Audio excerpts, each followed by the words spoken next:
Good morning, everyone. Myself, Dr. Rameshi Meena, Assistant Professor, Government PG College, Gangapur city. बच्चों, हम कोटा विश्वविद्यालय द्वारा निर्धारित पाठ्यक्रम BA third year first paper का अध्ययन करेंगे। तुम्हारा फर्स्ट पेपर है पाश्चात्य प्रतिनिधि राजनीतिक विचारक। इससे पहले वाली वीडियोज में हमने सेकंड पेपर अंतर्राष्ट्रीय संबंध 1945 से इसका अध्ययन किया था। उसमें हमने अंतर्राष्ट्रीय संबंध किसे कहते हैं और शीत युद्ध और UNO से संबंधित अध्ययन किया था। आज हम फर्स्ट पेपर का अध्ययन करेंगे।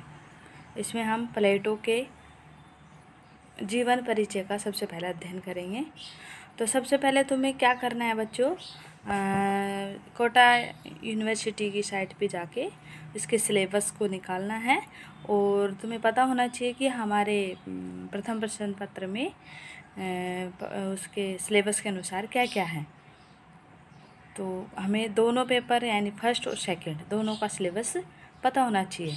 वैसे मैंने जो पहला वीडियो बनाया है उसमें दोनों का सिलेबस डिस्कस किया है कि प्रथम प्रश्न पत्र में क्या है और द्वितीय में क्या है। फिर भी आप लोग इसकी कॉपी निकाल कर अपने पास रखें और इसके अनुसार अध्ययन करें। हम प्रश्न पत्र फर्स्ट यानी पाश्चात्य प्रतिनिधि राजनीति विचारक के अनुसार यानी प्लेटो का अध्ययन करेंगे। और प्लेटो के वैसे तो एग्ज़ाम के अकॉर्डिंग तो इसके जो विचार है वो इम्पोर्टेंट है, लेकिन इसके जो भी विचारक हैं वो अपना विचार देने से पहले अपने जीवन से अपनी परिस्थितियों से प्रभावित होता है। इसलिए हम सबसे पहले वह उसके समय क्या परिस्थितियाँ रही थी, उसका जीवन कैसा रहा था, इसका भी अध्ययन करेंगे। जब हम इसके जीवन परिचय और इसकी परिस्थितियों का अध्ययन करेंगे तभी हम इसके विचारों को समझ पाएंगे। तो जितने भी विचारक हैं उनके जीवन परिचय को पढ़ना ज़रूरी है, क्योंकि उसके जीवन परिचय और उसकी परिस्थितियों का प्रभाव ही उसके विचारों पर पड़ता है। तो सबसे पहले हम पढ़ते हैं कि प्लेटो क्या था, क्या मतलब इसने क्या विचार दिए, कैसा इसका जीवन रहा, इसका अध्ययन करेंगे। प्लेटो दर्शन शास्त्र और राजनीतिक चिंतन का प्रथम प्रवर्तक है। यानी दर्शन शास्त्र यानी फिलोसफी और पॉलिटिकल साइंस दोनों का ही प्रथम प्रवर्तक है। एंड दोनों को ही सबसे पहले इन्होंने ही दिया था। प्लेटो पाश्चात्य जगत का प्रथम राजनीतिक दार्शनिक है, क्योंकि इसके पूर्व पश्चिम में किसी ने भी राजनीतिक दर्शन का क्रमबद्ध रूप में प्रतिपादन नहीं किया। प्लेटो के संबंध में इससे भी अधिक महत्वपूर्ण तथ्य यह है कि उसका राजनीतिक दर्शन मानवता के लिए अमर संदेश है। उसका यह कथन कि राज्य मानव मानस का ही प्रतिरूप है। उन्होंने क्या कहा है कि राज्य क्या है, मानव मानस का ही प्रतिरूप है। जिस प्रकार एक आदर्श मानव में सत रज तम गुणों का मेल होना चाहिए, उसी प्रकार एक आदर्श राज्य में भी इन तीनों गुणों का सामंजस्य और सतो गुण की अन्य गुणों पर प्रधानता होनी चाहिए। यही एक शाश्वत सत्य है। प्लेटो ने अपने जीवन में यूनान के इतिहास का एक अत्यंत नाजुक दौर देखा था। उसने अपनी आँखों से एथेंस को स्पार्टा के सामने घुटने टेकते हुए देखा। उसने अपने प्रिय गुरु और अपनी दृष्टि में विश्व के श्रेष्ठतम महान सुकरात को विश्व का प्याला पीते हुए देखा। उसने एथेंस में 3 आतताइयों का शासन और नैतिक आदर्शों का प्रभाव होता हुआ देखा है। उसने सार्वजनिक क्षेत्र की इन बुराइयों को दूर करने का निश्चय किया। उसने मतलब ये सारी जितनी भी समस्याएं थी उसके समय जो घटनाएं हुई, इन सब समस्याओं का समाधान किसमें ढूंढा, दार्शनिक राजा की धारणा में। और इस बात का प्रतिपादन किया कि शासन का कार्य एक विशेष कला होने के कारण सर्वाधिक बुद्धिमान व्यक्तियों के द्वारा ही किया जाना चाहिए। वो कहते हैं कि शासन कार्य एक कला है, इसलिए एक सबसे बुद्धिमान व्यक्ति के हाथ में ही शासन दिया जाना चाहिए। सेले यानी सीले कहता है कि वह प्रथम और संभवतः अंतिम व्यक्ति था जिसने इस बात का प्रतिपादन किया कि राज्य पर सर्वाधिक धनवान, सर्वाधिक महत्वाकांक्षी या सर्वाधिक चालाक व्यक्तियों द्वारा नहीं, वरन सर्वाधिक बुद्धिमान व्यक्तियों द्वारा शासन किया जाना चाहिए। इसी प्रकार उसका यह आग्रह करना कि राजनीतिक अधिकार तथा आर्थिक शक्ति में पृथक्करण होना चाहिए। प्लेटो कहते हैं कि राजनीतिक अधिकार और आर्थिक शक्ति में क्या होना चाहिए? पृथक्करण होना चाहिए, दोनों अलग अलग हाथों में होनी चाहिए। एक ऐसा सिद्धांत है जिसे भुलाकर आज विश्व शासकों के भ्रष्टाचार से पीड़ित है। अगर प्लेटो के इस विचार को मानता है तो विश्व भ्रष्टाचार से पीड़ित नहीं होता, लेकिन प्लेटो का जो विचार है कि राजनीतिक अधिकार और आर्थिक शक्ति दोनों का पृथक्करण होना चाहिए, इसको पूरे विश्व ने भुला दिया है। इस कारण पूरे विश्व शासकों के भ्रष्टाचार से पीड़ित है। प्लेटो का यह विश्वास है कि शासन सत्ता केवल उन लोगों के हाथ में होनी चाहिए जो आर्थिक स्वार्थों से निर्लिप्त ही लौकिक आकर्षणों से परे हो, यानी ऐसे लोगों के हाथों में होना चाहिए जो क्या होना चाहिए? आर्थिक स्वार्थों से दूर होने चाहिए और इलौकिक जो आकर्षण है, जो है पारिवारिक जो जितने भी आकर्षण हैं उनसे दूर रहना चाहिए। ये उन्होंने एक अमर संदेश दिया था जो आज भी उतना ही सत्य है जितना कि उस समय जबकि इस अमर दार्शनिक ने मानवता को संदेश दिया था। प्लेटो एक अमर दार्शनिक है और मानवता उसकी चिरंतन रहेगी।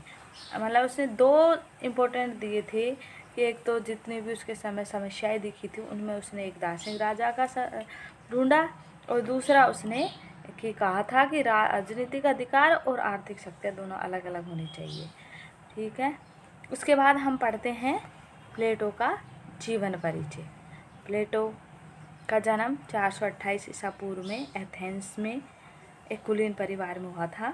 उनके पिता का नाम अरिस्टोन था जो कि एथेंस के अंतिम सम्राट कार्डरस के वंश में हुआ था।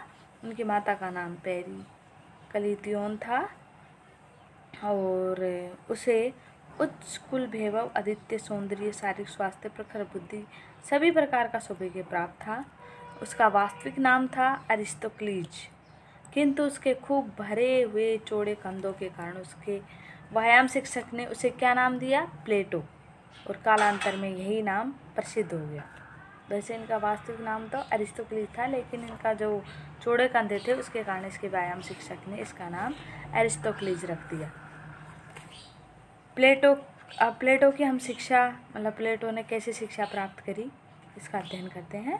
प्लेटो को प्रारंभिक शिक्षा के बाद 20 वर्ष की अवस्था में, यानी उसने प्रारंभिक शिक्षा प्राप्त कर ली थी, उसके 20 वर्ष बाद उसे सुकरात के विद्यालय में भेज दिया गया, जहाँ वह 8 वर्ष तक सुकरात के चरणों में रहा, वहीं पर ज्ञान प्राप्त किया।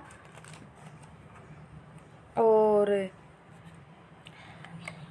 ऐसा प्रतीत होता है कि कुलीन वर्ग में उत्पन्न होने के कारण तात्कालिक स्थिति के आधार पर उसकी स्वाभाविक इच्छा एथेंस में राजनीतिक जीवन अपनाने की थी। यानी जो अच्छे परिवार में जन्म लिया था इसने, और ये चाहते थे कि मैं राजनीतिक जीवन अपनाऊं, किंतु उसके प्रिय गुरु उसकी दृष्टि में विश्व के श्रेष्ठतम मानव सुकरात को जब 399 ईस्वी में मृत्युदंड मिला तो इस घटना से उसके जीवन पर ऐसा आघात लगा कि उसने अपनी सारी योजनाएं परिवर्तित कर दी। यानी उसके जीवन में बदलाव आ गया और वह एक दार्शनिक जीवन को अपना लिया। जहाँ तो वो एक तरफ राजनीतिक जीवन अपनाना चाहते थे, लेकिन इस घटना से उनके जीवन में एक मोड़ आ गया और उन्होंने दार्शनिक जीवन अपना लिया। फोस्टर के शब्दों में प्लेटो के जीवन में मोड़ 399 ईसा पूर्व में आया, जबकि वह 28 वर्ष का था। प्लेटो के समस्त चिंतन पर सुकरात का सबसे अधिक प्रभाव पड़ा। इस संबंध में मैक्सी ने लिखा है कि प्लेटो में सुकरात पुनर्जीवित हो गया है। सुकरात की मृत्यु के बाद प्लेटो एथेंस में अधिक दिनों तक नहीं रह सका और सर्वोत्तम शासन प्रणाली की, यानी एक बहुत अच्छी, सबसे अच्छी शासन प्रणाली की खोज में अगले 12 वर्षों तक मिस्र, इटली, यूनान के नगरों में भ्रमण करता रहा। ऐसा समझा जाता है कि इन दिनों उसने गंगा के तट तक भारत की यात्रा भी की थी। इसी काल में वह सिसिली में भी गया और सिसिली के सिराकूज राज्य में उसकी भेंट दियोन नामक एक अत्यंत सुसंस्कृत व्यक्ति एवं वहाँ के राजा दियोनिसिस प्रथम से हुई। एक युग बीत जाने पर पितृभक्ति यानी पितृभूमि के प्रेम ने, यानी वापस उसे अपने पितृभूमि की याद आने लगी और वह फिर एथेंस लौट आया।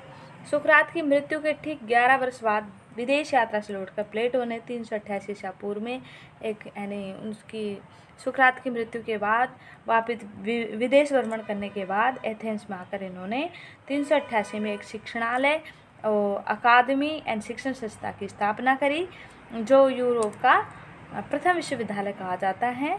उसने अपने जीवन के शेष 49 वर्ष एक दार्शनिक आध्यात्मिक के रूप में बिताए। इसी अकादमी में उसने राजनीतिक, कानून, दर्शन सभी विषयों की शिक्षा दी, किंतु गणित, शास्त्र और ज्यामिति की शिक्षा को उन्होंने प्रदान की। इस शिक्षणालय के प्रवेश द्वार पर यह शब्द लिखे हुए थे कि ज्यामिति से अपरिचित कोई भी व्यक्ति यहाँ प्रवेश न करे, यानी कि उन्होंने ज्यामिति को ज़्यादा महत्व दिया था। 367 ईसा पूर्व में दियोनिसिस प्रथम की मृत्यु हो गई और उसका पुत्र दियोनिसिस द्वितीय राजगद्दी पर बैठा, और इसी समय उसे दियोन से संदेश मिला कि दार्शनिक राजा के सिद्धांत को व्यावहारिक रूप प्रदान करने का अवसर आ गया है। इसमें निश्चित रूप से बड़ी संभावनाएं निहित थी, इसलिए वह सिराकुज आ गया। यानी उसको लगा कि उसके जो दार्शनिक राजा का विचार है उसको व्यावहारिक रूप दिया जा सकता है, इसीलिए वो कहाँ आ गए, सिराकुज आ गए। और प्लेटो वहाँ कुछ समय तक रुका, किंतु उसे ज़्यादा सफलता नहीं मिली। इसी समय दियोनिसिस ने दियोन को सिराकुज से निकाल दिया। अतः दियोन के प्रश्न को लेकर यानी प्लेटो और दियोनिसिस दोनों के बीच में विवाद उत्पन्न हो गया और प्लेटो 367 ईसा पूर्व में एथेंस लौट आया। इस प्रकार दार्शनिक राजा के सिद्धांत को क्रियान्वित रूप प्रदान करने में उसे सफलता प्राप्त नहीं हुई। 81 वर्ष की आयु में 347 ईसा पूर्व अपने पीछे अरस्तु आदि सैकड़ों शिष्यों को छोड़कर यह अमर दार्शनिक मृत्यु की गोद में समा गया। 347 ईसा पूर्व में इनकी मृत्यु हो गई। यानी कि जो दियोनिसिस की घटना थी उसके बाद इनके राजनीतिक विचार ही चेंज हो गए। यहाँ तक ये दार्शनिक राजा के सिद्धांत पर विश्वास करते थे और जो इनकी रिपब्लिक थी इसमें इन्होंने दार्शनिक राजा का सिद्धांत दिया था, लेकिन दियोनिसिस घटना के बाद इन्हें अपने अंतिम जीवन में इन्होंने लोड्स नामक पुस्तक लिखी। इसमें इनके परिवर्तित विचार हैं। अब हम प्लेटो के संवाद यानी उसकी पुस्तकों के बारे में अध्ययन करेंगे। कौन कौन सी पुस्तक लिखी थी इन्होंने प्लेटो के।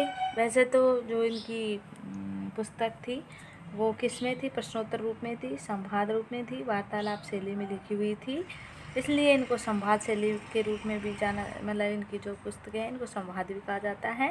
प्लेटो ने इस प्रकार से 36 संवाद लिखे। इनमें से अपोलोजी, क्रीटो, मीनो, प्रोटोगोरस और गोर्जिया की रचना जीवन के प्रारंभिक काल में लिखी थी।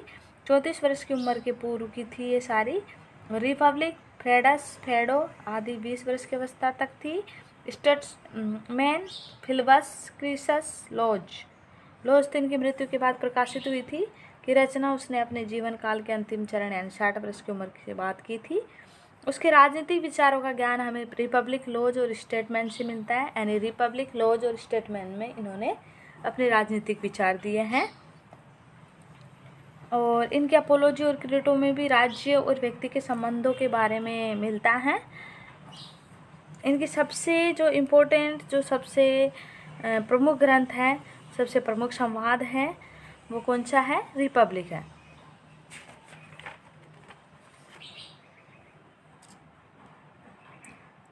रिपब्लिक प्लेटो की सर्वोत्तम करती हैं, ठीक है। इसमें इन्होंने गणराज्य और न्याय के संबंध में विचार दिए हैं और सद्गुण ही ज्ञान है, इस पर आधारित है ये।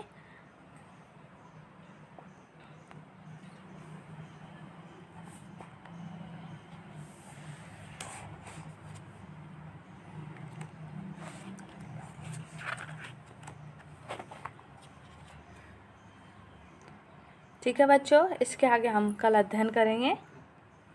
Okay, thanks. पार्ट 2